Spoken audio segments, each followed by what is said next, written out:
Donc, il a fallu refaire les choses. Mais ça allait plus vite, comme tu as bien connu. Ça va plus vite, mais c'est pénible.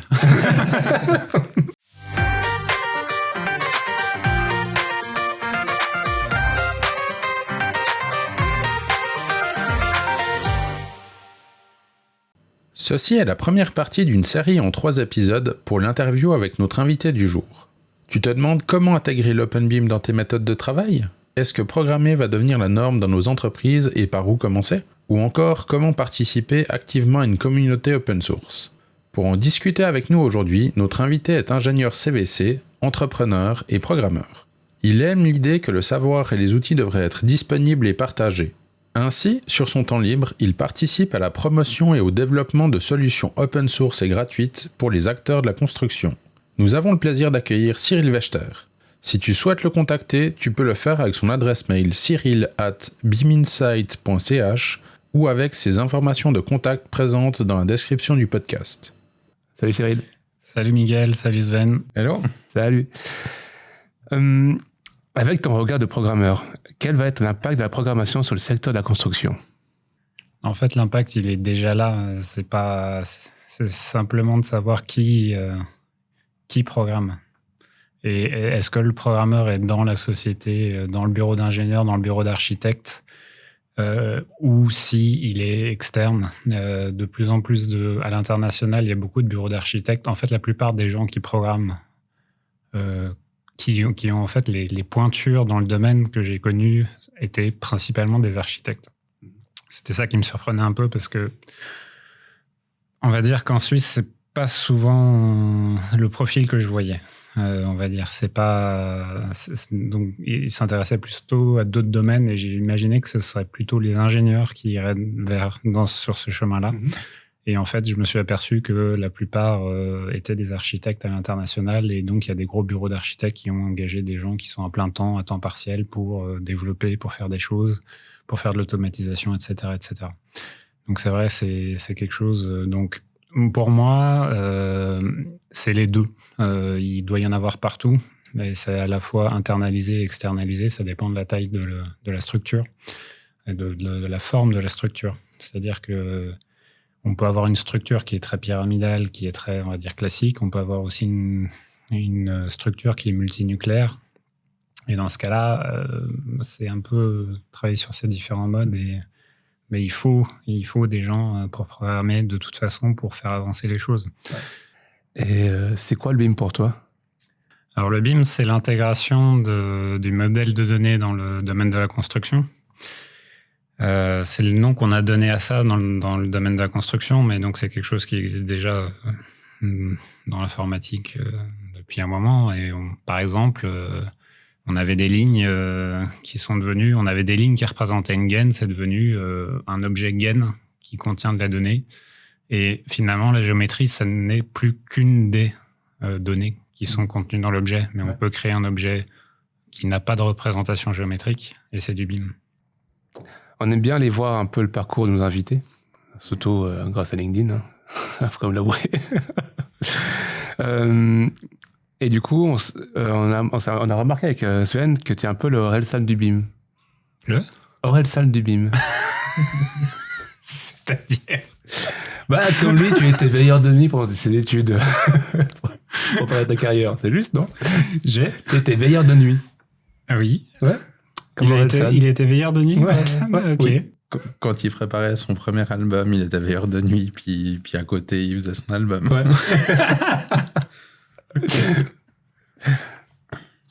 Donc tu faisais la même chose, simplement avec du BIM. Alors je faisais la même chose. Honnêtement, voilà, il faut savoir que le titre officiel, c'était Night Auditor. Donc il y avait, c'était pas seulement faire veilleur de nuit, donc il y avait les check-in, les check-out.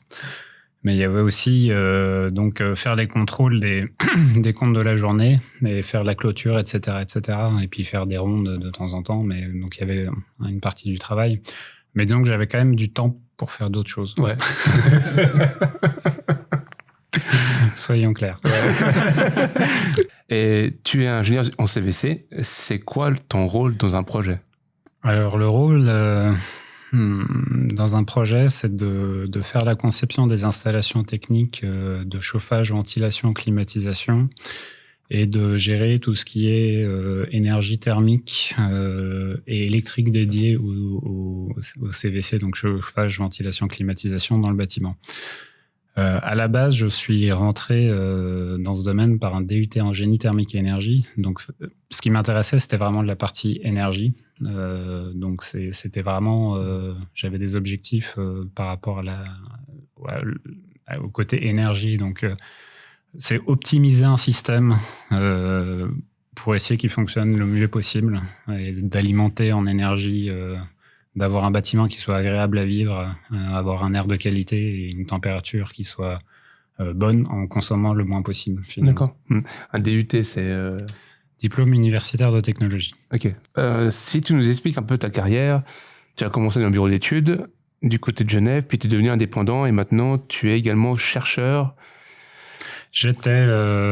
oui. Oui. J'ai été pendant quelques années... chercheur. Oui. Ouais. Dans... Donc c'est l'ENAC qui m'a contacté, donc avec Bernard Cache et je sais plus qui me connaissait, qui m'a mis en contact. Ah bah oui, c'était c'était via le CAS en fait, parce que c'était avec Redouane Boumaref. Du coup, on avait fait une réunion en préparation du CAS. Et du coup, je sais pas, ils ont dû apprécier la discussion.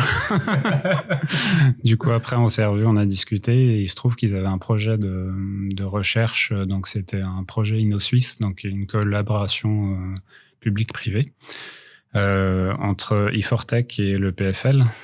Donc, c'est un projet qui est financé en gros à peu près moitié-moitié, mais pas tout à fait, mais à peu près moitié-moitié par des fonds privés et par des fonds publics.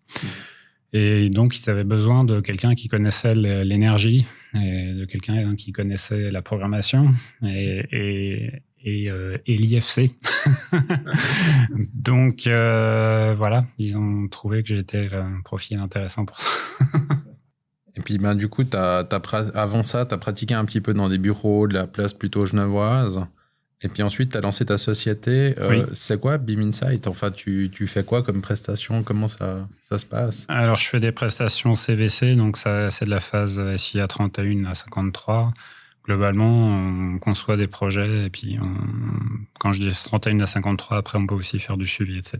Mais globalement, c'est des projets complets pour créer un bâtiment et pour le lot CVC dans le cadre de la conception d'un bâtiment. Et tu as monté ça ta boîte, mais tu voulais résoudre... Qu'est-ce que tu voulais amener plus, en fait? Qu'est-ce que tu voulais résoudre comme problème qu'on a? Alors, il y a plusieurs choses. Donc, j'ai travaillé chez Rigaud Ribbon pendant 6 ans et j'ai travaillé chez BG Ingénieur Conseil. Finalement, j'ai commencé à développer mes outils BIM chez Rigaud Ribbon. J'y suis allé, c'est moi qui ai commencé à m'en renseigner parce que je me disais, je connais les jeux vidéo, je connais les technologies qu'il y a dedans, je comprends pas pourquoi on travaille encore avec un outil comme AutoCAD. Ça me paraissait archaïque. Et du coup, je me suis dit, il doit exister mieux. Et du coup, j'ai commencé à regarder un petit peu autour et à essayer de trouver des meilleurs outils. Donc, j'ai exploré un petit peu tout ça.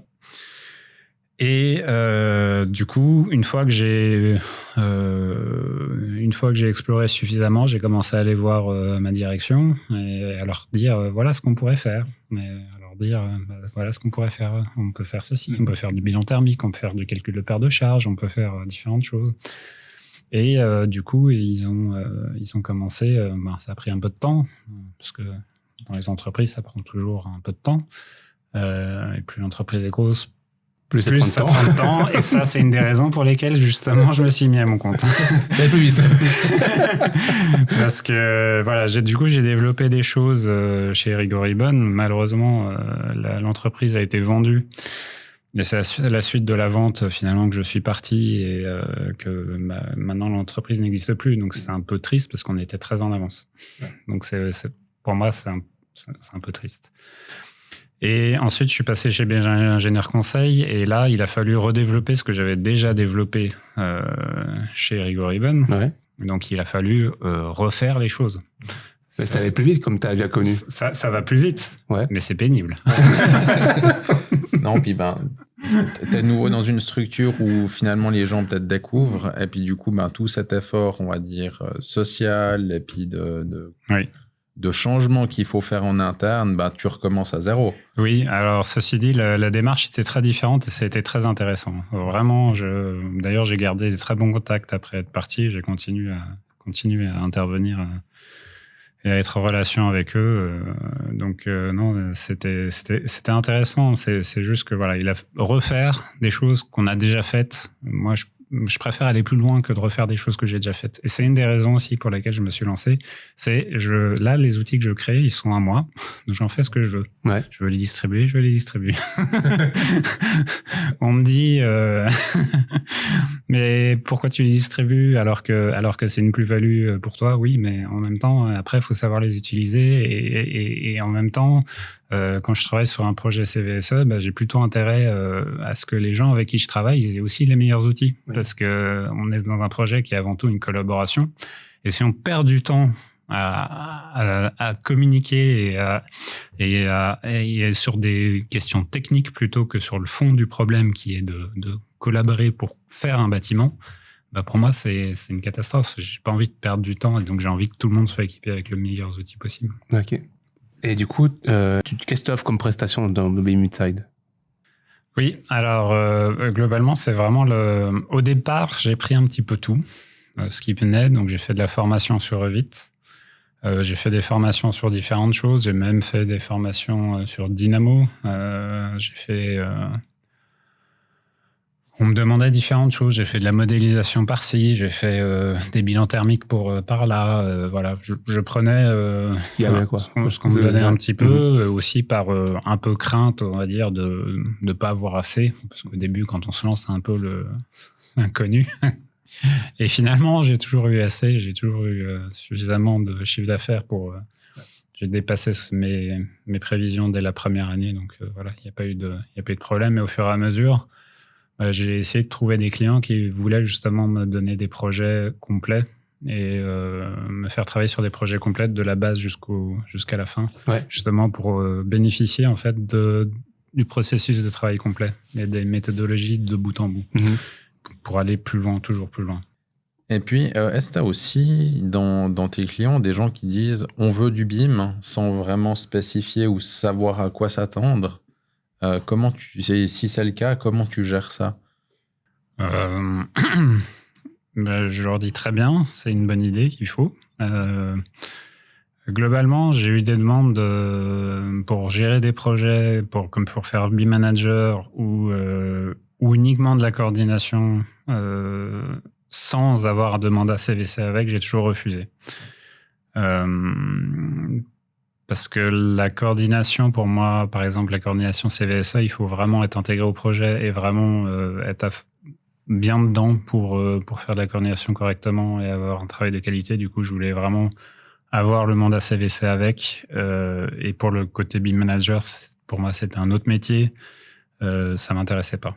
D'aller discuter justement sur la partie organisée à l'échelle plus globale, de faire de la coordination entre les métiers, etc. C'est quelque chose que je ne voulais pas faire. Du coup, en général, les clients, ils me disent « je veux un projet CVC en BIM ». Je leur dis « pas de problème ». Éventuellement, je leur demande quels sont leurs objectifs. Donc, c'est vraiment quels sont les objectifs. On parle toujours Moi, j'ai beaucoup cette philosophie de dire qu'est-ce qu'on veut, et après, on regarde comment on y va. Mais il faut déjà... parce que si on commence à poser des choses, à dire oui, je veux ça, ça, ça, et qu'il n'y a pas d'objectif final, on se retrouve à faire des choses qui ne servent à rien. Ça ne m'intéresse pas du tout. Ça, c'est quelque chose que j'évite autant que possible. Et quand je vois certains documents où il y a des choses, je discute toujours avec le client. En fait, quand j'ai un manuel BIM ou un cahier des charges BIM ou quel que soit le nom qui est donné selon d'un projet à un autre, je discute toujours avec le client pour voir pourquoi il y a telle ou telle chose qui est demandée, quel est l'objectif final, quel est vraiment l'objectif, et voir s'il n'y a pas une meilleure manière de le faire, ou alors si vérifier en fait que c'est la bonne façon de faire et que ça finalement que ce qu'il demande, ça c'est en cohérence avec ce qu'il souhaite. Et c'est toujours d'essayer de faire le rapprochement d'essayer d'être constructif, de faire le rapprochement entre ce qu'il souhaite et ce qu'il demande. Et quand il n'y a pas de demande particulière, je fais selon mes méthodologies. Il n'y a pas de... Voilà. Là, pendant bien des années, on me demandait pas de BIM. J'ai fait Prison Brenna plus 100. C'était pas du tout demandé. C'était le premier projet où on avait fait CVSE. J'avais déjà fait un projet en BIM avant, mais c'était le premier projet CVSE. Et c'est plus le client qui a vu, qui a dit « Ah oui, c'est pas mal, on voudrait ça aussi. » mais ouais. Moi, j'ai mes méthodologies, j'ai mes façons de faire, donc c'est plus... je vais plutôt demander qu'est-ce que souhaite faire le client. Est-ce qu'il souhaitait exploiter le bâtiment? Est-ce que... voilà. Et du coup, chercher en fonction de ses objectifs, qu'est-ce qui va lui servir, qu'est-ce qui va être intéressant pour lui. Et dans tous les cas, toute la méthodologie CVC, j'aurais tendance à dire, ce que j'aime pas, c'est plutôt quand j'ai un cahier des charges qui vient me dire comment je dois travailler, alors que ça vient plus m'embêter qu'autre chose dans mes méthodologies de travail. Là, ça devient un peu gênant. Et là, c'est pour ça que j'essaye de discuter pour qu'on se mette d'accord, que ce soit des choses utiles et qui viennent pas freiner le travail. Mais c'est vrai que c'est un petit peu la tendance que je vois, c'est que peut-être à l'époque, c'était pas assez bien décrit dans le cahier des charges ce qui était attendu des mandataires. Et puis maintenant, j'ai l'impression qu'on va un petit peu à l'autre extrême, où on demande pas un résultat, mais on impose des méthodes aux mandataires, quitte à ce que ça les pénalise dans leur travail. Et puis, c'est un petit peu la tendance que je vois sur certains projets. Puis finalement, moi, quand je vais chez mon mécano, je lui dis pas quel outil travailler. Voilà. Je lui dis répare-moi ma voiture ou donne-moi une voiture, la couleur que j'ai choisie. Mais comment il l'a fait venir jusqu'à son garage, c'est son problème. Oui. Ça, j'apprécie beaucoup quand on parle des objectifs et qu'on laisse libre sur la façon de faire, quitte à mettre quelques points de contrôle pour vérifier qu'en fait ça va dans la direction qu'on veut, mais au moins de laisser au mandataire la possibilité d'expliquer la démarche et de... Après, des mandataires qui n'ont pas forcément de méthodologie à la base, ça les dérange moins, mais quand on a déjà développé tout un... c'est là où ça devient ennuyeux. Et effectivement, je rejoins tout à fait ta façon de voir. Oui. Mais du coup, comme tu collabores avec d'autres personnes, tu es obligé de collaborer pour monter le projet, donc pour construire quelque chose. Oui. Donc c'est pour ça qu'il y a un cahier des charges, entre guillemets, que tu reçois un cahier des charges, ton cahier des charges, on te dit, voilà, t'es pas tout seul à collaborer, à travailler, mais tu dois travailler avec les autres. Oui. Donc, du coup, le cahier des charges, justement, c'est pour mettre en place une structure. Et du coup, est-ce que tu as aussi ce rôle-là de mettre cette structure en place, ou pas du tout? Tu fais juste la partie que CVC Que CVC. Alors, sur la structure CVC, je vais aller discuter de ça. Ouais. Mais quand je dis que CVC, ça comprend aussi les outils de communication avec les autres. Justement. Donc, ça comprend aussi les listes que je vais sortir pour les équipements électriques pour l'électricien. Ça va comprendre le système pour faire les réservations, pour communiquer avec l'ingénieur civil. En fait, finalement, quand je dis CVC, c'est y compris toutes les communications avec les autres corps de métier. Ok. Finalement, ce qui était déjà fait avant, mais sur plan 2D, ces interactions, cette coordination technique, en fait, elle est maintenue, on va dire, dans le processus.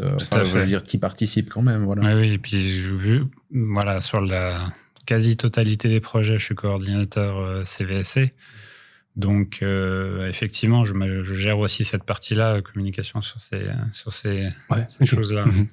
Ok. Et puis, est-ce que tu travailles sur des projets où Alors, selon les SIA, ça s'appelle, je crois, du Little BIM, mais disons, où tu as des gens qui font du BIM et puis des gens qui en font pas. Oui. Et puis, comment tu gères cet aspect-là? Parce que toi, finalement, tes processus, tu travailles à ta façon. Oui. Tu remontes le bâtiment en 3D pour avoir tes contraintes ou comment tu fais? En fait, j'ai commencé qu'avec des projets comme ça. Parce que j'ai commencé sur 2010, quoi. Donc, j'aurais tendance à dire c'était parfait parce que ça permet de... En fait, c'était le bon moment pour tester des choses. Du coup, vu qu'on n'a pas les autres qui sont dans la même optique, on n'est pas non plus coincé dans des choses. Donc, finalement, tout ce que j'avais à faire, c'était mettre en lien les DVG comme on faisait à l'époque. Pour le modèle énergétique, oui, je recrée le bâtiment.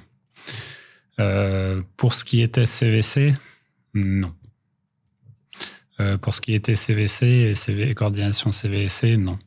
On se basait sur les coupes, on se basait sur les différentes choses. Éventuellement, à certains endroits, je pouvais rajouter des choses. Il m'est déjà arrivé, par exemple, de mettre des chemins de câbles pour l'électricien parce qu'ils n'étaient pas du tout dans une démarche BIM et que moi, j'avais pas le temps d'attendre. Voilà.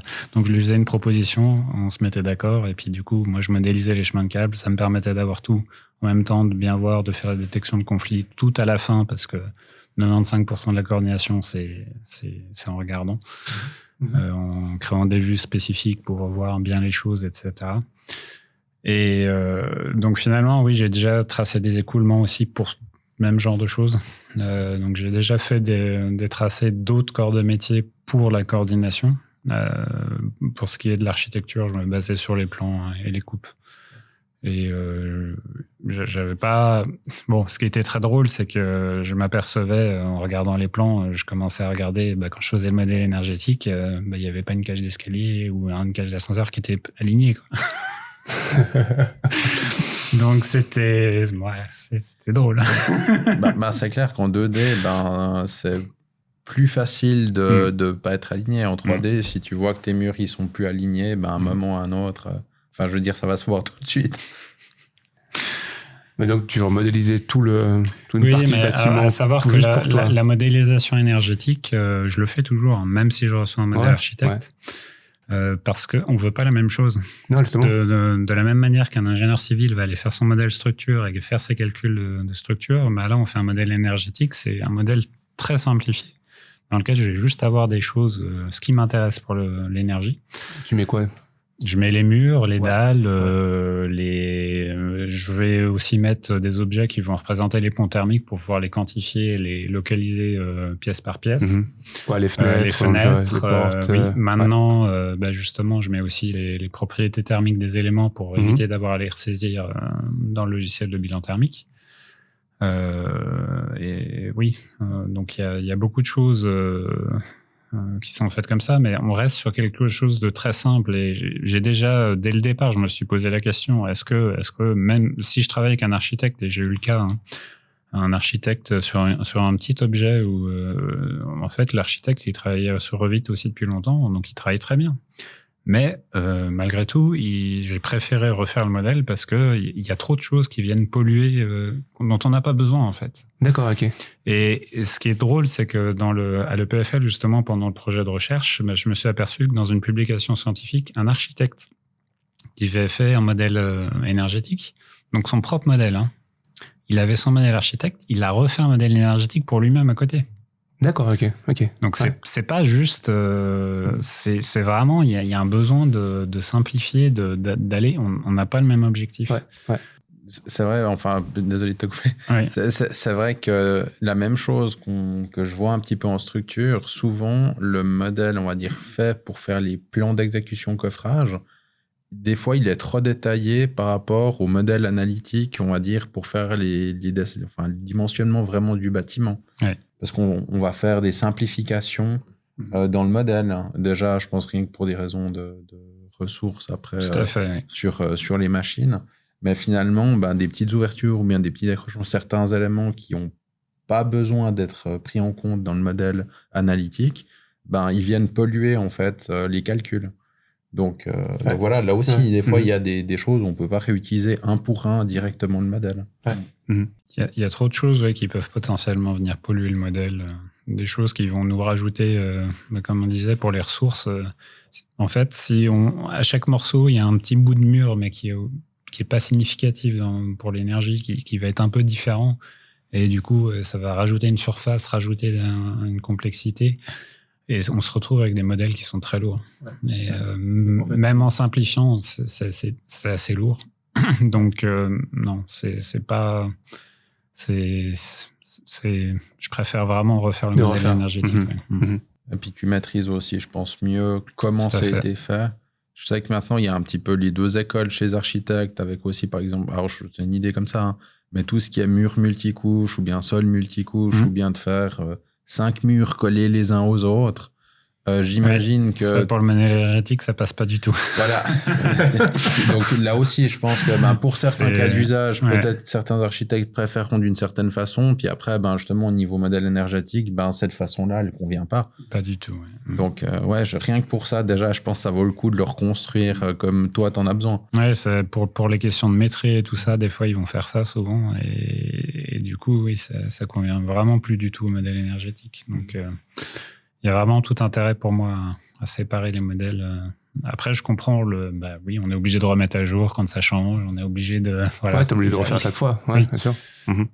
Mais bon, le jour où il y aura une IA qui va le faire pour nous, ce qu'il va faire, c'est qu'il va prendre un modèle architecte, il va le simplifier. Et après, il va faire l'analyse énergétique. Ouais. Mais c'est comme ça... Mais en gros, il fera ce qu'on fait maintenant, quoi. T'es en train de développer l'IA ou pas? Non, parce qu'il y a eu pendant bien des années, beaucoup de bullshit autour de tout ça. Non, mais toi, t'es en train de le développer ou pas? Non, parce que en fait, j'ai déjà développé des scripts où on me parlait d'IA. Je leur dis non, mais c'est juste un algorithme, c'est pas de l'IA. Et il y a beaucoup de startups qui se sont lancées en parlant d'IA alors que il y avait aucune IA dedans. Non, j'en suis à un niveau vraiment, si on veut faire de l'IA, alors il y a soit on utilise une solution qui est prête et comme assistance, on va dire. Oui. Mais de créer une IA, c'est un autre sujet. C'est un autre sujet. Non, c'est pas un sujet qui, pour l'instant, il y a trop de choses à faire au niveau d'un point de vue simple algorithmique pour que je me sois intéressé encore à ça. Mais j'y réfléchis quand même comme assistant pour m'aider à coder, pour m'aider à trouver des choses, creuser certains sujets et tout ça. Puis avec ChatGPT là qui est sorti, évidemment, ça. C'est un engouement. Oui, et puis quand on parle de ChatGPT, alors lui, il a fait un sacré boom, mais avant ça, pour les artistes, il y avait aussi comment il s'appelle? Il y avait Dall-E. Dall-E, il y a Midjourney. Midjourney et tout ça. Donc clairement, il y a des choses qui sont bluffantes qui se passent. Après, voilà, c'est quelque chose qu'on va intégrer gentiment au fur et à mesure. Mais okay. Mais je vois pas mal effectivement de développeurs parce qu'il y a eu justement des questions un peu de OpenAI justement par rapport à une version payante de ChatGPT avec un nombre illimité, on va dire de requêtes, etc. sous forme d'abonnement. Et puis je vois qu'il y a pas mal de développeurs qui ont répondu en fait qui seraient prêts à payer pour avoir ça un peu comme assistant. Oui. Justement, parce que ça leur simplifiait la vie plutôt que d'accéder à plusieurs sites de documentation. En fait, d'avoir une espèce de documentation centrale qui répond en fait à leurs besoins, quoi. Oui. Ouais. Donc, c'est vrai que de ce côté-là, ça a l'air d'avoir pas mal aidé pas mal de monde. Ouais. Après, faut toujours se méfier parce qu'il a tendance à donner toujours une réponse, mais qui n'est pas toujours juste. Et c'est intrinsèque à la conception, hein, mais du coup, il faut quand même avoir un regard critique. Avoir un regard critique, ouais. Mais ça fait partie des assistances qui arrivent. Et puis, c'est vrai qu'on peut pas complètement l'offusquer. Mais il faut savoir quand même qu'il y a, GPT en soi, il y a une partie open source et donc il y a des modèles qui sont basés sur GPT qui vont sortir et qui vont être accessibles librement. Donc c'est aussi le bon côté de ce qui s'est fait à la base avec OpenAI, et c'est pareil pour les autres domaines en fait. Donc voilà, Il y aura en gros, oui, il y a des versions payantes et il y a quand même une base commune qui va être dont tout le monde va se servir. Oui.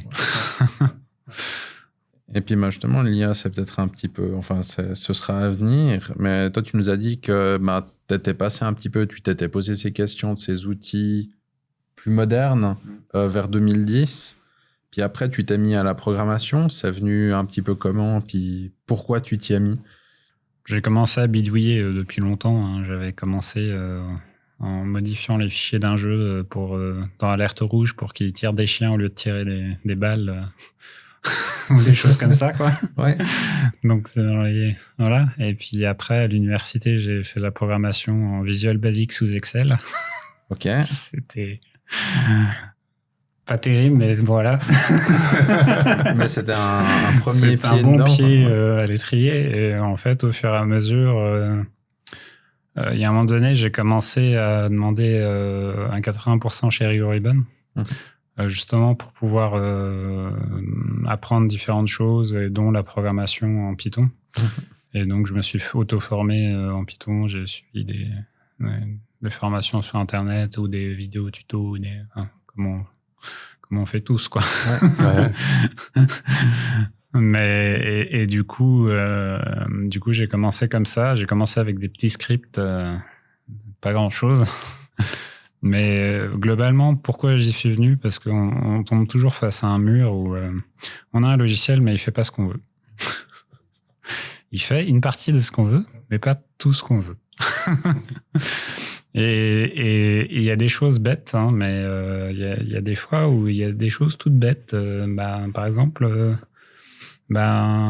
assembler des objets ensemble, parce que quand on veut les coller juste ensemble, truc tout bête, hein, ouais. On se dit ça devrait exister dans le logiciel. Ça n'existe pas.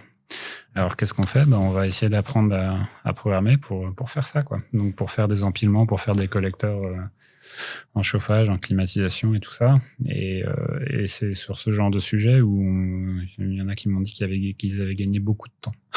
Ouais, donc finalement, tu t'es rendu compte qu'il y avait des manques, et puis tu t'es dit, je veux amener une solution, moi, à ce problème-là. Oui, tout à fait. Mais c'est vrai qu'il y a un petit peu deux profils que je vois d'utilisateurs. Il y a ceux qui voient qu'il y a un problème, et puis qui sont un peu plus fatalistes, puis qui disent, l'outil, il le fait pas, c'est de la merde.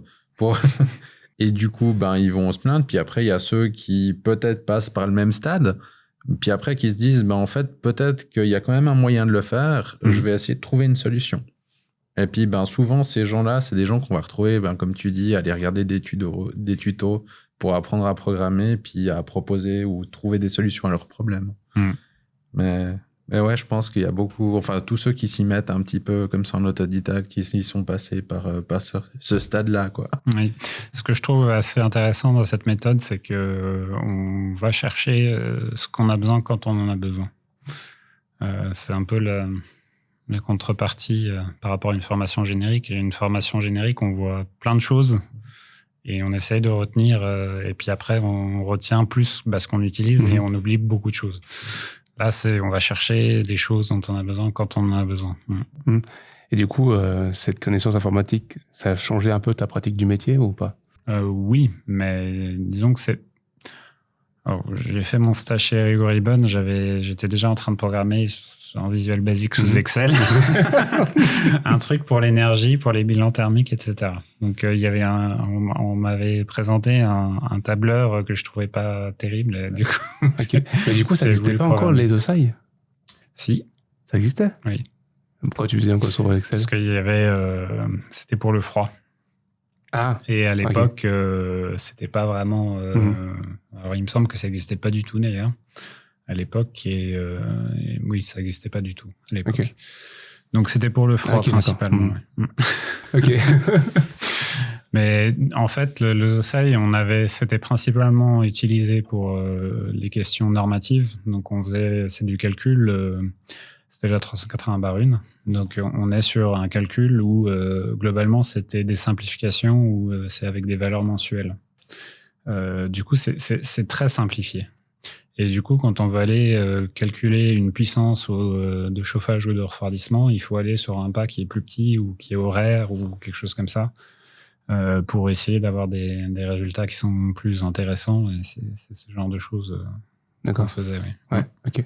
Peut-être juste pour les gens qui ne sont pas du domaine, les ESAI, et tu peux juste expliquer ce que c'est? Alors, le ESAI, c'est un logiciel de bilan thermique. Globalement, traditionnellement, on va rentrer dans le logiciel et puis on va dire, là, j'ai tant de mètres carrés de mur. À l'intérieur de ce mur, j'ai tant de mètres carrés de fenêtre. Et dans cette fenêtre, j'ai tel pourcentage de vitrage, tel pourcentage de cadre. Mon cadre, il va avoir une performance thermique avec un U de X. Et du coup, tu as beaucoup de saisie, en fait. Oui, beaucoup de saisie. Et très rapidement, en fait, donc il y avait le calcul. C'est un projet qui, à la base, ça vient aussi de l'EPFL. Hein, c'est un projet, c'était le laboratoire Lezo, je crois que ça s'appelait.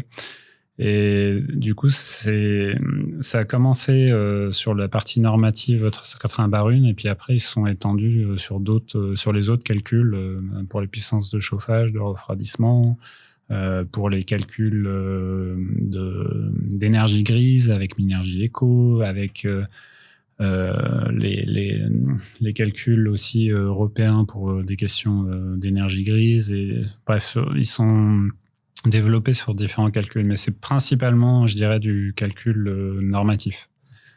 Donc, bilan thermique, mais principalement normatif. Donc, c'est ce qu'on amenait aux autorités, en fait, pour leur dire le bâtiment, il est performant ou pas énergétiquement. Ouais. T'es vraiment ciblé pour la Suisse, vu que c'était développé, on va dire. Oui, tout à fait. Ça, c'est aussi la particularité. C'est vraiment, à la base, c'était développé vraiment pour la Suisse. Après, maintenant, ils sont aussi au Luxembourg. Donc il y a différentes choses. Il faut voir un petit peu ce qu'ils font, mais il y a différentes choses. Moi, j'utilise principalement le calcul normatif 380 bar 1 et puis le calcul pour le chaud, le froid. Il y avait aussi les calculs pour l'énergie électrique pour la ventilation qu'on retrouve dans les calculs normatifs pour l'État et pour Minergie. Enfin bref, c'est un peu tout ça. Ok. On revient un peu sur le BIM. Selon toi, comment le BIM, selon toi, comment la branche a réceptionné l'arrivée du BIM? Avec incompréhension. Avec incompréhension. Globalement, le premier aspect qui a été vu finalement, c'était la 3D. Oui. Et les gens se sont dit, on passe à la 3D, c'est bien. Pour la coordination, ça va être génial. Voilà. Ils ont vu que ça. Donc, tu posais la question, finalement, qu'est-ce que j'expliquais aux gens? C'est surtout l'aspect de données. Ils passaient complètement à côté la plupart du temps. Donc, c'est vraiment sur l'aspect données où il a fallu que par exemple, j'ai formé autant ingénieurs, projeteurs, chefs de projet. Faut que tout le monde comprenne, en fait, parce que c'est ce que je dis souvent, c'est à partir du moment où il n'y a pas tout le monde qui est intégré dans le processus, c'est un échec parce que le BIM, c'est pas quelque chose d'à côté. Oui. C'est en fait, c'est quelque chose qui fait partie du processus de travail. C'est pas quelque chose qui vient en plus nous embêter, c'est pas quelque chose qui vient... Alors, comment ça a été perçu? Selon les personnes, ça a été perçu comme une contrainte quand ça a commencé à devenir une contrainte. Mais moi, j'ai toujours essayé de le présenter. J'ai eu des projets où par exemple, à un moment donné, la direction après peur a dit on retourne sur AutoCAD. Et ce qui s'est passé, c'est que le projeteur, à la fin, il est venu leur dire vous savez, si j'avais été sur 8, ce serait déjà fait depuis... Voilà, donc voilà, il y a eu des essais qui ont été faits avec une certaine crainte, je dirais. C'est venu avec une certaine crainte. C'est pour ça que je parle d'incompréhension. C'était un peu l'inconnu pour beaucoup de monde et de pas comprendre qu'en fait on fait la même chose mais on le fait juste un peu différemment. Okay. Et c'est de comprendre que voilà, c'est pas un truc de geek. Ça implique tout le monde en fait. Ouais. C'est un peu le piège souvent. C'est qu'ils laissent ça justement, comme j'ai entendu dans les dernières interviews, ils disaient souvent que ça venait par les projeteurs. Mais pour moi, c'est dommage parce qu'il passe complètement à côté de la partie ingénierie en faisant ça. Donc après, il y a des choses où ensuite, il y a les ingénieurs qui sont venus pour les calculs structure et calculs autres. Mais globalement, beaucoup ont loupé ça. Et donc, j'ai fait essayé de faire pas mal de pédagogie là-dessus auprès des bureaux dans lesquels j'ai travaillé et puis aussi auprès d'entreprises General, Total, avec qui j'ai travaillé, etc. Et de montrer en fait tout l'intérêt vraiment dans la conception, etc. de toute la donnée et tout ça. Ouais. Et puis, d'après toi, maintenant, quelle est la maturité justement numérique actuelle du secteur, on va dire la construction au sens large, et puis aussi la capacité peut-être des utilisateurs vis-à-vis des outils qu'ils utilisent? Alors, elle est très, très variée. Globalement, il y a quand même... c'est de plus en plus rare qu'on ait un projet où il y a quelqu'un qui n'a jamais fait de BIM. Mais la plupart du temps, je vois quand même que les usages sont restreints à la 3D et on va dire à du dessin 3D. C'est ça que je trouve encore dommage.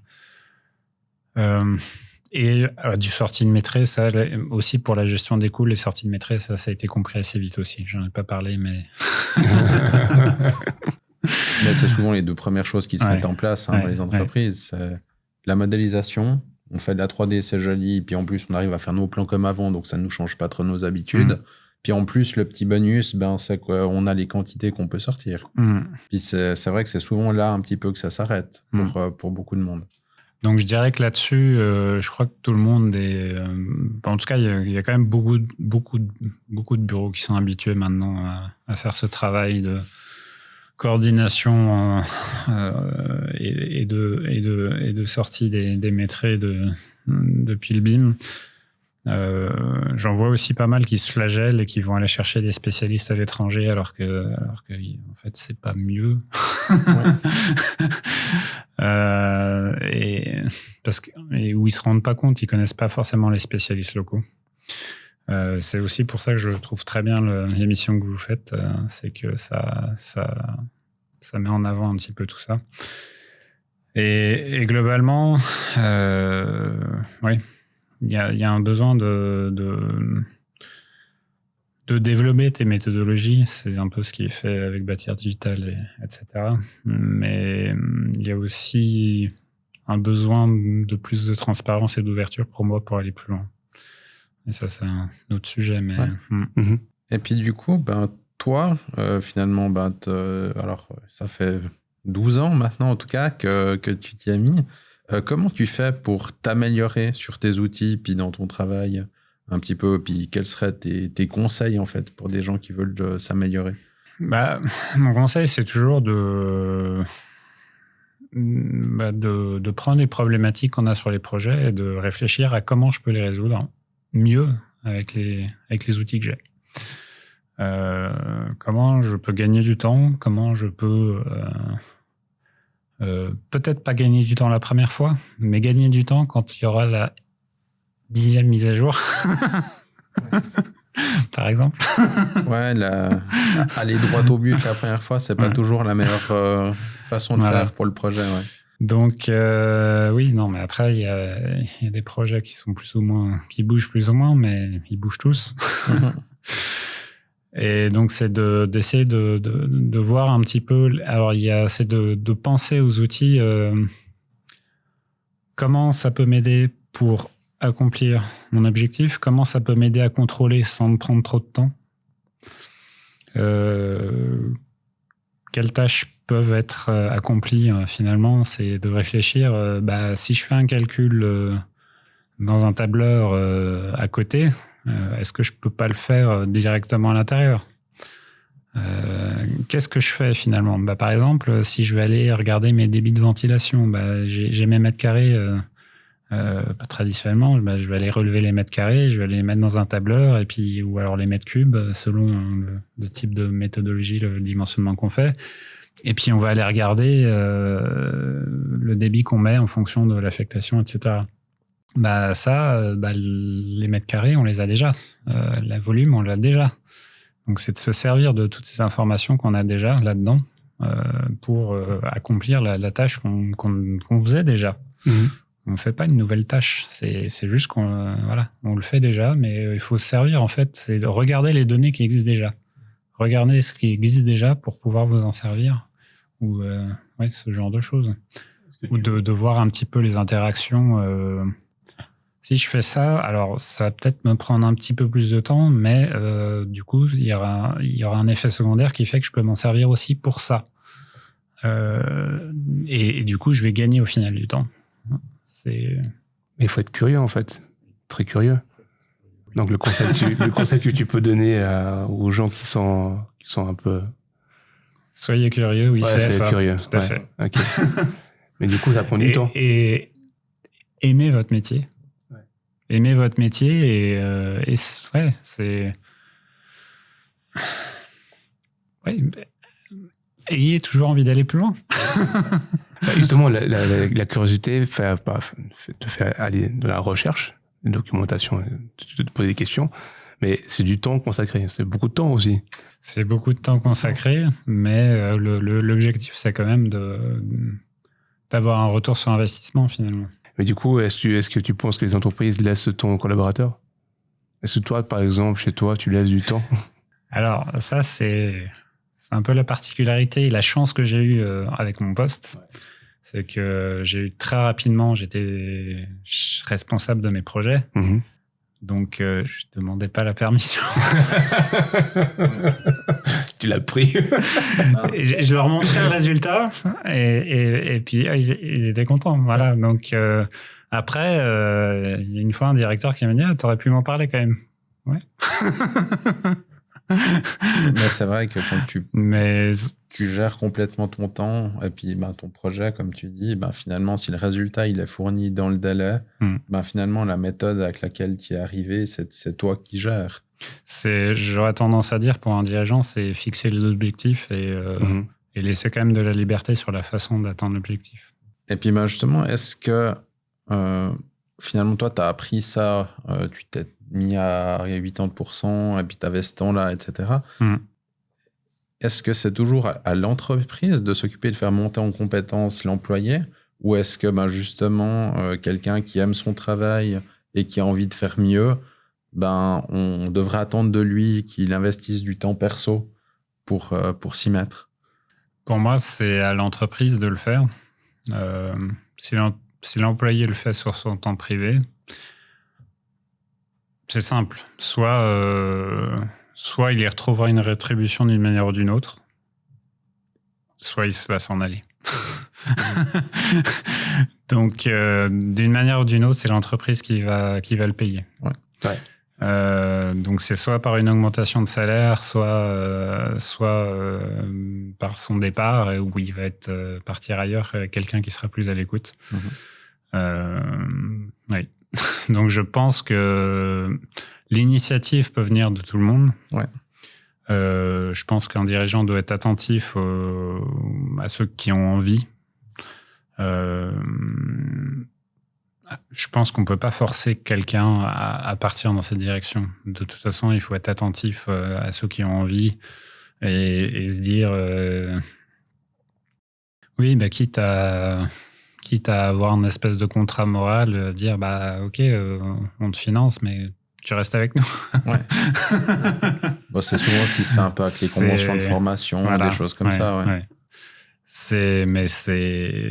Oui, donc je pense qu'il faut encourager finalement le développement, mais on peut pas forcer. Ça, c'est une autre chose. Comment était accueilli le BIM? Il y en a qui freinaient des cas de fer. Il y en a qui voyaient tout de suite le potentiel et il y en a qui étaient un peu neutres entre les deux, quoi. Mais finalement, c'est un petit peu le défi. Il faut ceux qui sont réticents.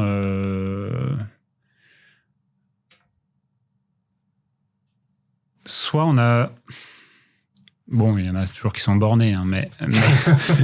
non, mais il faut être clair, il y en a toujours qui sont bornés, mais sinon, c'est souvent parce qu'ils n'ont pas compris l'intérêt et qu'ils n'ont pas encore saisi. Donc, il faut prendre le temps d'aller expliquer et aussi se remettre en question. Parce que, voilà, quand on vient avec une nouvelle idée, si on n'accepte pas la critique... moi, j'ai travaillé sur des projets avec un ingénieur qui ne touchait pas un ordinateur. Par contre, justement, était très pointilleux, notamment sur les rendus des plans, sur la qualité de visibilité des plans, etc. Et du coup, ça permet d'aller plus loin aussi sur certains sujets et de se dire, s'il n'accepte pas, c'est peut-être parce qu'on n'est pas allé assez loin dans un sujet ou un autre. Donc voilà, bon, il y en a toujours qui sont bornés, mais il y en a certains qui vont, c'est juste qu'ils ont une idée en tête, et peut-être que en fait, ce qu'on fait à l'heure actuelle n'atteint pas la qualité qu'ils espèrent. Donc ils se disent, mais pourquoi j'irais faire ça alors que je vois une régression par certains aspects. Et là, en l'occurrence, il y avait une régression qui a persisté un peu pendant un certain temps sur la lisibilité des plans. Ça a été un problème dans les bureaux d'architecture. Je suis bureau d'ingénieur civil, je suppose aussi. Mais en CVC, oui, il fallait travailler aussi sur cet aspect graphique. Sur au final, sur le chantier, il y avait pas de tablette. Voilà. Ouais. Maintenant, il y a des chantiers qui font un peu autrement, mais j'entends aussi des chantiers où ils disent de toute façon, maintenant, ils veulent plus de plans, mais ça, c'est plus sur des projets très spécifiques. C'était sur... mais sur un projet, on va dire, la majorité des projets dans le bâtiment, on va faire de l'habitation, on va faire des bureaux, on va faire, je sais pas, quelque chose comme ça, de l'industrie, on va dire classique. On va rester sur, on a des plans, quoi. Et donc il faut faire attention à ça. C'est pas oublier la finalité finalement. C'est de ne pas se perdre dans un méli-mélo technologique et en oubliant la finalité qui est il faut que j'ai un plan au final qui soit bien lisible, qui soit, etc., etc. Mais c'est vrai que c'est un peu ce qu'il nous disait aussi Nicolas Pierret, quand on a discuté un peu de la gestion du changement, il nous disait pour certaines personnes, on arrive nous peut-être avec des solutions qui nous semblent idéales, et puis on se retrouve avec quelqu'un qui nous dit non, c'est pas ce que je veux, ou qui accepte pas, et souvent il a une bonne raison. Et puis, c'est à celui qui initie le changement, peut-être, d'aller désamorcer ça, puis comprendre le point de vue de l'autre, et puis finalement, qu'est-ce qui lui manque, ou en quoi notre changement, en fait, il remplit pas son objectif à lui. Donc, c'est vrai que de ce côté-là, il y a pas mal de choses à faire quand on a des transitions, quoi. Finalement, quand on parlait des manuels BIM, etc., de la discussion avec le client, c'est la même chose. C'est souvent, il a une idée en tête de ce qu'il veut. Après, il va essayer de le retranscrire d'une certaine façon, mais c'est de trouver le point de convergence, en fait. Donc c'est quelque chose que j'essaie de faire au maximum, d'être toujours constructif et d'essayer d'aller dans le sens de trouver quelque chose qui convient à tout le monde et qui va aller au mieux pour tout le monde. Ouais, ok. Et puis, un petit peu comme tu fais toi, on voit qu'il y a pas mal d'entreprises qui commencent à faire des scripts ou à utiliser des outils d'automatisation. Tu as parlé de Dynamo, et d'autres font ça sur Grasshopper. Enfin, il y a pas mal d'outils différents. Mais tout le monde fait ça un peu dans son coin.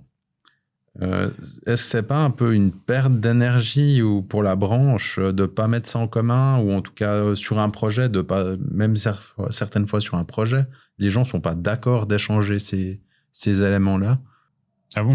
Ouais. Oui, alors, honnêtement, je me bats contre cet état d'esprit, justement. Je veux dire,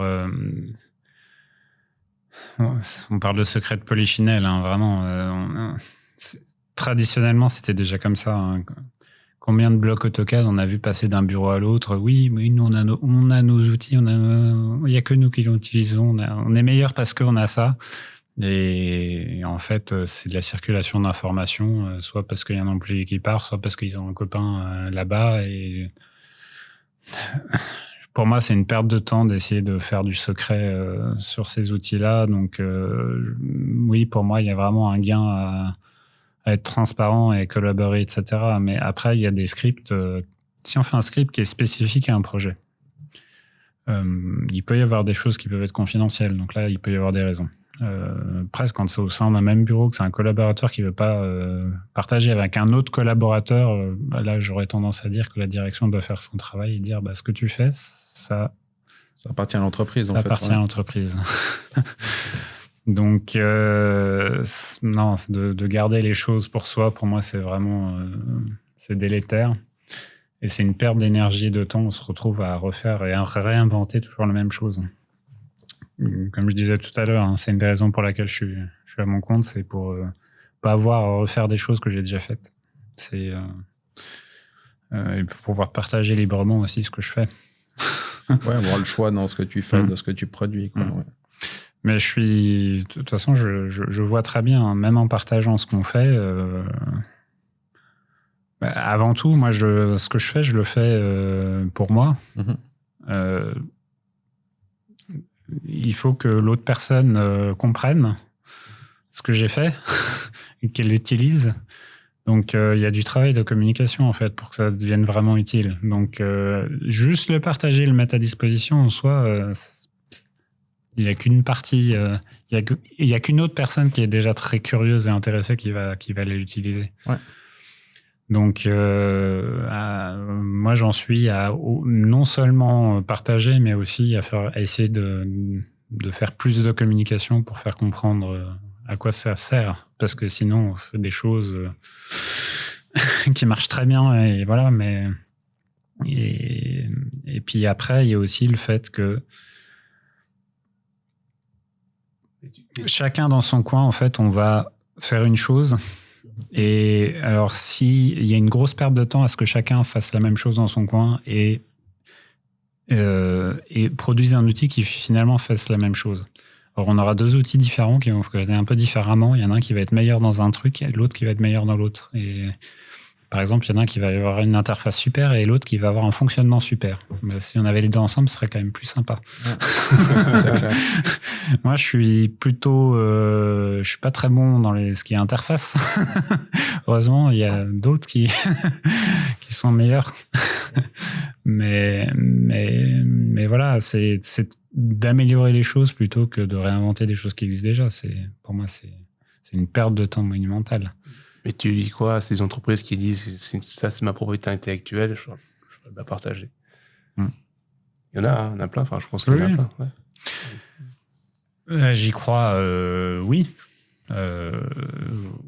La question, c'est dans un projet, il y a de plus en plus de clients qui vont aller demander qui vont faire signer des papiers concernant la propriété intellectuelle. Oui.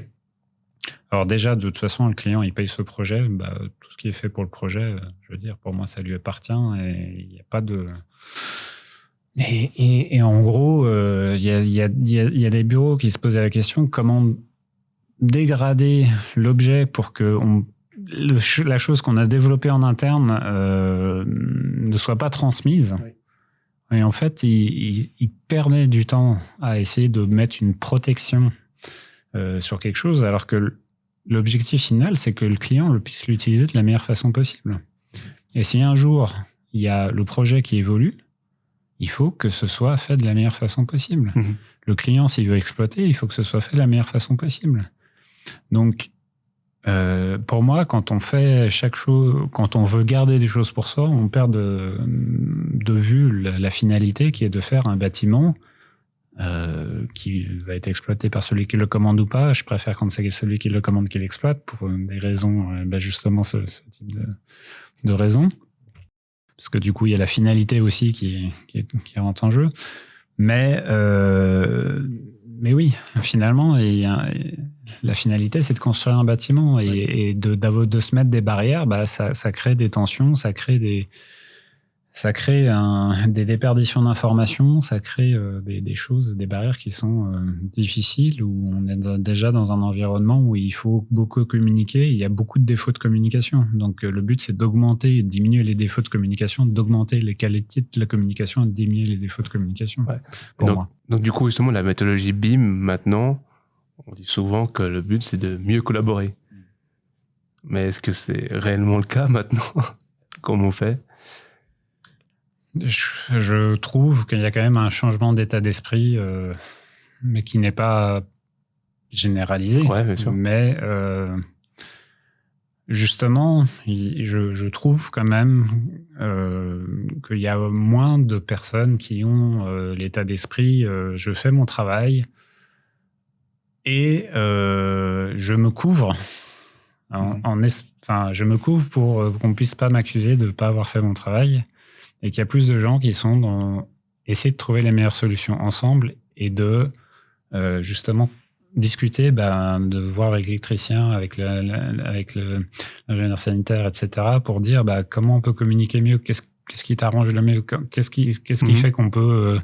parce que de toute façon, j'ai des machines que tu dois alimenter, t'as besoin d'eau chaude, je vais t'alimenter.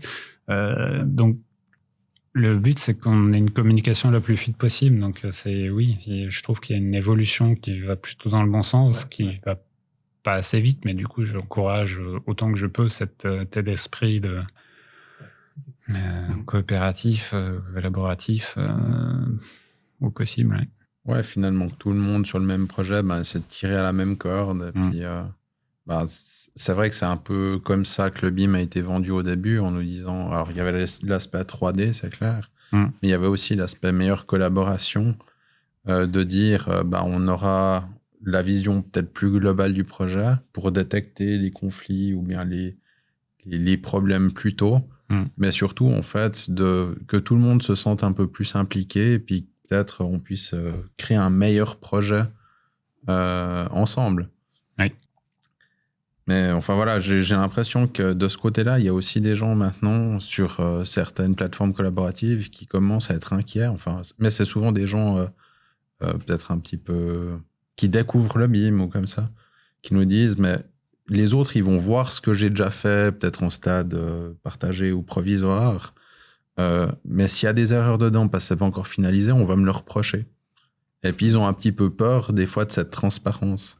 Je sais pas si tu as déjà vu un peu des pratiques comme ça. Oui, beaucoup. Et j'aurais tendance à dire, pour moi, c'est la méthode traditionnelle. Et j'espère qu'on va l'oublier, qu'on va l'enterrer, cette façon de faire. En tout cas, je travaille dans ce sens-là et j'espère que... Parce que c'est délétère pour tout le monde, pour moi. C'est délétère pour tout le monde, donc on est là pour trouver des solutions, pas pour... taper sur l'autre s'il a fait un truc ou pas, justement pour essayer de cacher un problème qu'on n'a pas encore corrigé, quoi. Voilà. Et tout le monde se trompe. Oui. Tout le monde se trompe. C'est aussi ça. Donc, autant admettre que tout le monde se trompe et qu'à partir du moment où on est transparent, oui, les autres vont voir les erreurs que j'ai faites.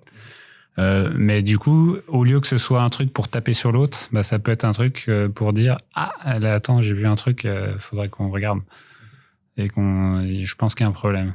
En discuter, quoi. Mais c'est vrai que la démarche elle est tout autre. Pourtant, c'est le même problème à la base, mais il faut juste que la mentalité, elle soit plus positive que justement essayer de se tirer dans les pattes l'un l'autre, quoi. Et puis, justement, cette meilleure collaboration et qualité du projet, ça devrait aussi avoir un impact, un petit peu comme toi, tu disais au début que tu venais du domaine de l'énergie, sur l'optimisation justement des ressources. Comment on pourrait motiver les mandataires puis les MO à tendre vers finalement cette optimisation des ressources? Alors en soi, ils sont motivés par des questions financières, parce que moins il y a d'erreurs, moins il y a du gâchis. Donc voilà, il y a une question financière qui est claire. Meilleure est la coordination, moins j'aurais besoin de refaire de trous dans les murs béton ou de... Ça arrive encore. Ouais, je pense que les gens qui ont pris des actions des entreprises de carottage. Ouais, c'est très... Et donc finalement, il y a un avantage financier, il y a un côté aussi où on arrive quand même à faire plus avec moins. Et du coup, il y a le côté aussi commercial où il y a beaucoup qui servent des labels Minergie, Eco, THPE, Minergie P, etc. pour essayer de vendre. Donc moi, à la fois c'est bien, et puis à la fois ça me pique un peu parce que c'est quand même en partie du greenwashing, quoi. Mais tous ces labels. L'approche qui est prise pour atteindre le label. Ah, ok. Ouais. C'est, disons que oui, on va se concentrer sur les critères qui permettent d'obtenir le label. Oui. Les autres. On peut avoir une salle de bain préfabriquée qui vient d'Espagne, par exemple. Oui, c'est vrai, c'est pas faux. Voilà. Oui, là, c'est pas faux, oui. Donc, il y a ce que je dis, il y a des bons côtés. Le fait qu'il y ait cette course à essayer de viser des labels pour... Il y a un bon côté. Oui, bien sûr. Mais ça réduit un peu tes ressources. C'est comme tout. Un label, ça veut dire ce que ça veut dire. Ça veut pas dire plus. Et voilà. Donc, je pense qu'il faut aller plus loin aussi là-dessus. Et c'est ce qu'on fait au fur et à mesure. Mais bon, il faut aussi mettre en place des mécanismes pour éviter les aberrations et des choses comme ça, quoi. Ouais. Prendre en compte la vie complète et le cycle de vie en fait du bâtiment, quoi. En plus de tout ça, tout ce que tu fais, programmation, travail, tout ça, tu as un blog aussi, c'est pythoncvc.net. Oui. C'est juste. Pourquoi tu as commencé ce blog? Alors pourquoi j'ai commencé ce blog? Parce que justement, au départ, déjà quand j'ai commencé à apprendre à utiliser, parce que j'ai exploré différents logiciels, comme je disais, pour essayer de voir un peu ce qui me plaisait le plus, et j'étais tombé sur Revit qui, pour moi, sortait du lot.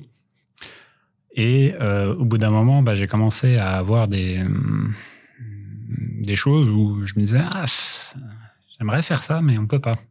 Et j'ai vu qu'il y avait l'API de Revit qui permettait en fait d'intervenir sur le logiciel en développant des fonctions.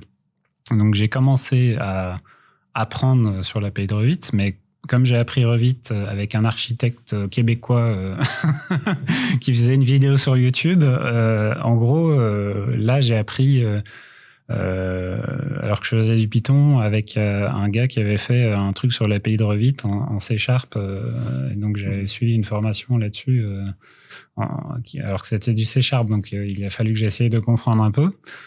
Et il y avait d'autres gens j'avais trouvé d'autres ressources qui aidaient. Et donc finalement, c'est une façon de rendre à la communauté ce qu'on m'a déjà donné. Donc je trouve des ressources qui m'aident et je rends en même temps. Il y a un autre aspect, c'est qu'on n'apprend jamais mieux que quand on essaie d'expliquer aux autres. C'est vrai. C'est juste. Parce que en fait, j'écrivais pour mon futur moi aussi. À un moment donné, j'ai compris un truc, je le décris, et à ce moment-là, je suis très au clair. Je me dis ouais, c'est trop bien, je peux faire ça, ça, ça, et faut que je fasse comme ça pour atteindre tel objectif. Ouais. Donc je faisais mon script, j'étais content, et puis après, du coup, je décrivais un peu la méthode. Et du coup, j'ai commencé avec des trucs tout bêtes. C'était des scripts de quelques lignes. Et puis, donc, du coup, au début, j'expliquais ces scripts de quelques lignes. Je suis revenu régulièrement dessus, en fait, pour moi-même. Tu les avais oubliés. Ça servait à d'autres gens, mais ça servait aussi à moi-même. Oui, j'avais oublié comment on faisait. C'était ton journal de bord, en fait. C'était mon journal de bord, et c'était ma façon aussi de contribuer, comme je disais. Moi, je trouvais des tas de ressources où il y en avait un qui était architecte, qui faisait des scripts sur différentes choses, et puis alors lui, il faisait carrément il faisait des géométries qui partaient dans tous les sens. J'étais impressionné, quoi. C'était Nathan, je sais plus comment il s'appelait. Miller. Oui, je crois. Ouais, il est chez Proving Ground, c'est ça? Oui. Ouais. Nathan Miller. Voilà, j'étais tombé sur beaucoup de ressources, par exemple de lui, et puis donc c'est une façon de dire, j'apprends des autres et du coup je contribue en retour. Et c'est de dire, plutôt que de repartir de zéro, il y a quelque chose que j'ai compris, que quelqu'un d'autre n'avait pas encore décrit, ou alors peut-être qu'il l'a décrit, mais d'une manière que je comprenais pas bien. Du coup, moi, je vais aller le décrire d'une façon qui est compréhensible pour moi, et donc ça me sert à moi-même, et c'est comme ça, s'il y a quelqu'un qui retombe sur la problématique, il perdra moins de temps, en fait. Ça lui gagnera du temps. Et le fait de faire ça, finalement, ça permet je gagne du temps grâce aux autres, ils en gagnent grâce à moi, et puis on avance, quoi. Ça évite de perdre du temps. Non, c'est vrai que c'est une bonne démarche. Peut-être juste, tu arrives à expliquer ce que c'est une API pour les gens qui font pas de programmation, ça peut être intéressant. Application Programming Interface, donc c'est une interface de programmation. C'est en fait dans un logiciel il y a un logiciel, on va dire, c'est une boîte noire. Il va mettre en place des outils, des interfaces de communication pour faire des choses dans ce logiciel-là. Donc ça existe pour des logiciels propriétaires et pour des logiciels libres. Et du coup, on va aller mettre en place des points de connexion pour dire, on va expliquer une API, on va dire, tiens, si tu utilises telle fonction, ça va te permettre de faire ça. Et donc, c'est un point de communication sans forcément exposer l'ensemble du programme et nécessiter de la compréhension de l'ensemble du programme. Donc, c'est une interface, c'est quelque chose pour un peu simplifier les choses et pour, dans certains cas, protéger en fait le reste. Oui. Enfin, tu utilises simplement tout ce qui est modifiable, mais tu ne vas pas modifier le code source du logiciel. Oui. Ouais. En super simple, peut-être, c'est un peu comme si on te donnait la manette de ta console de jeu, plutôt que de te dire, faut toi tu dises à la console de jeu comment ça oui, c'est une bonne. Peut-être que c'est. Oui, c'est juste. Ta console, tu as bien appuyé sur les boutons. Oui, c'est un peu ça, oui. C'est l'interface, mais avec un programme, oui. Donc c'est. Merci d'avoir écouté la première partie de cette interview avec Cyril Wechter de Beam Insight. On le remercie pour cette conversation plus que constructive et on espère que ça t'a plu. Si tu as des conseils à nous transmettre, des thèmes ou des personnes que tu aimerais que l'on invite, n'hésite pas à nous le faire savoir. La suite de son interview arrive dans un prochain épisode. À bientôt!